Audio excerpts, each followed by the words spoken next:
started this game with their usual 4-3-3 system, which changed to a back three while building up. Fabinho dropped deeper while the fullbacks moved up. Generally, Alexander-Arnold was playing a little higher than Robertson as Salah was mostly tugging in the central areas. This in turn meant that Henderson had to be a little more cautious as they were vulnerable to counterattacks on the right hand side of the pitch. Henderson was pretty reserved while moving up and always kept a close distance to either Fabinho or Joe Gomez. Starting with Atletico Madrid, we firstly have to give credit to Diego Simeone. His team selection was very good from the limited options he had. Moreover, we have to consider that he won the tactical battle perfectly. So, Atletico Madrid in this game lined up in their usual 4-4-2 formation, and the unusual starter for this game was Thomas Lemar. Now, Atletico Madrid had a clear plan for this game.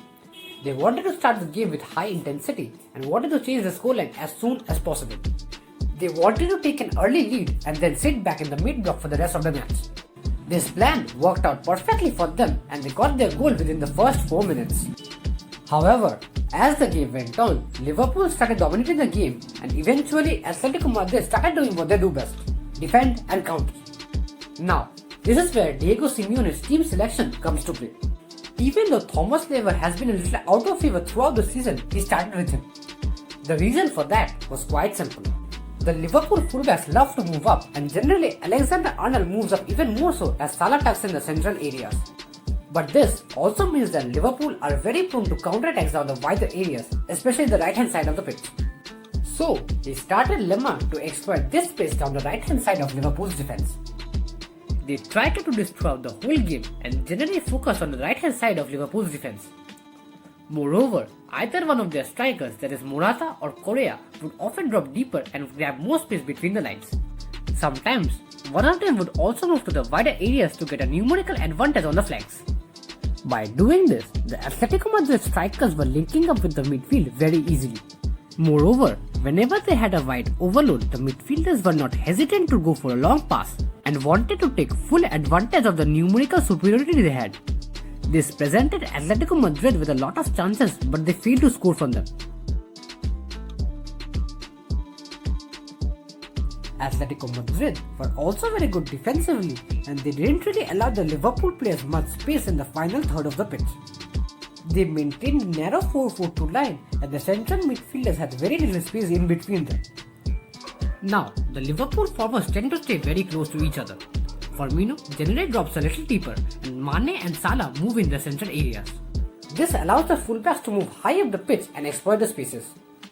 But this time, it didn't really work out for Liverpool. Atletico Madrid were defending with all they had and their defensive structure was rock solid. Even though the Liverpool forwards were always switching their position, it didn't really work out for them and neither did it work out for the Liverpool fullbacks who were not presented with much space. Now, Firmino as always was a little deeper than usual and this meant that one of the Atletico midfielders could easily mark him. He didn't really pull the centre backs with him and this meant that Salah was heavily marked whenever he moved in the central areas. This also meant that Alexander-Arnold was left alone on the right hand side of the pitch and he was generally in a 2v1 situation.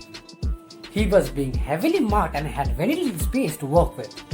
This also shows us why Van Dijk or even Fabinho failed to pick him out. Generally, whenever Van Dijk is presented with time and space on the ball, he looks out for either Salah or Alexander-Arnold down the right hand flank.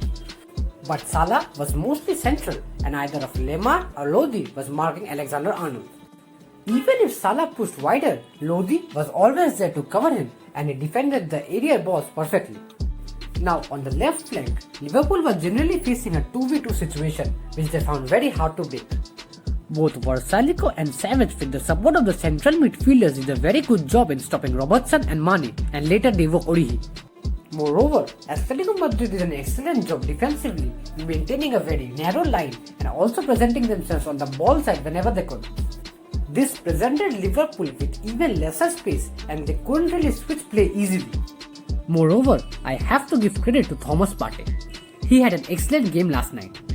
He was always there to help out on the wider areas whenever he was needed and was also very good in the central areas as well. He maintained an excellent position down the central areas to cut out the passing lanes to the Liverpool forwards. He was also there making excellent tackles in the final third of the pitch. These things just reveal how important the player Thomas Partey is in this Atletico Madrid system. I think the real problem Liverpool faced in this game was a lack of creativity by the midfielders. Neither one of Fabinho, Henderson or even Wijnaldum did create much in this game. Moreover, we have to consider that Liverpool were also presented with a lot of chances in this game, which they failed to take. Even though Atletico Madrid were very inconsistent so far this season, they did an excellent job against Liverpool. They did not allow Liverpool an away goal and it is an excellent result for them.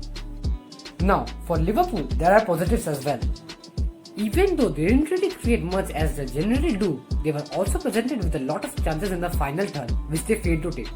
If they had been a little better on the final third, they could have easily won the game. This tie is clearly not over yet, and as Jurgen Klopp said in the press conference, they will welcome Atletico to Anfield. He obviously hinted that they can also make a comeback this season as they did last season against Barcelona. They clearly have the potential to make the comeback all over again. Moreover, I will be very excited to see how Jurgen Klopp changes his tactics back at Anfield. I thank you all for joining me and please check out our other tactical analysis and player analysis videos.